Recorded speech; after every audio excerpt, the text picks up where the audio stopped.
Assalamualaikum warahmatullahi wabarakatuh. Perkenalkan, nama saya Mahaseng Kiranohon.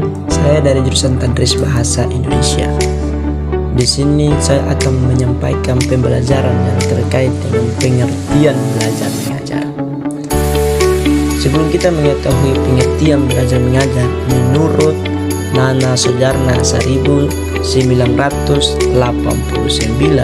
mengemukakan bahwa belajar adalah suatu proses yang ditandai dengan perubahan pada diri seseorang.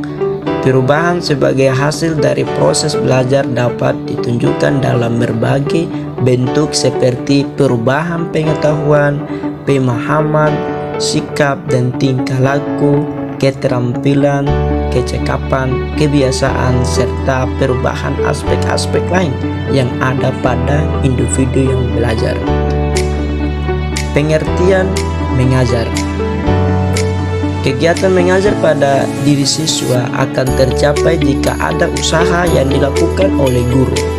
Usaha dari pihak ini kita kenal dengan istilah mengajar. Menurut Nasution 1982 mengemukakan bahwa terdapat beberapa hal yang berhubungan dengan kegiatan mengajar. Antara lain, yang pertama, mengajar berarti membimbing aktivitas anak. Yang kedua, mengajar berarti membimbing pengalaman anak. Yang ketiga, belajar berarti membantu anak berkembang dan menyesuaikan diri kepada lingkungannya.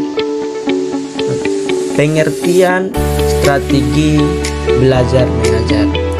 Strategi yang dipilih untuk mencapai tujuan pembelajaran tersebut antara lain: 1. Siswa diminta menemukan 4 bentuk diskusi yang pernah dilakukan secara kelompok.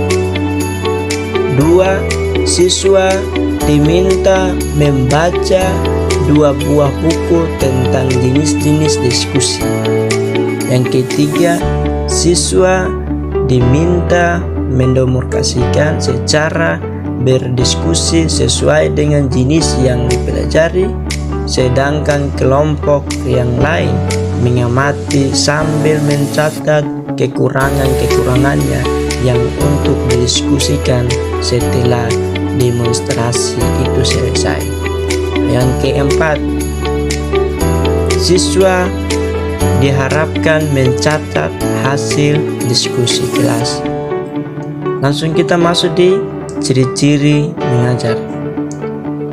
Ciri-ciri mengajar sebagai suatu proses pengaturan belajar mengajar tidak terlepas dari ciri-ciri tertentu yang menurut Edi Suwardi adalah sebagai berikut.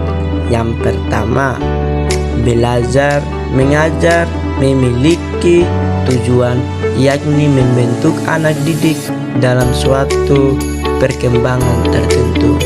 Yang kedua, ada suatu prosedur yang direncanakan dan didiskusikan untuk mencapai tujuan yang tercapai. Yang ketiga, adanya aktivitas anak didik. Yang keempat, dalam kegiatan belajar mengajar, guru berperan sebagai pembimbing. Yang kelima, dalam kegiatan belajar mengajar ditentukan disiplin. Yang keenam, ada batasan waktu. Terus yang ketujuh, ada namanya evaluasi. Nah, mungkin itu saja yang perlu saya sampaikan. Kurang dan lebihnya saya mohon maaf. Wabillahi taufiq wal hidayah.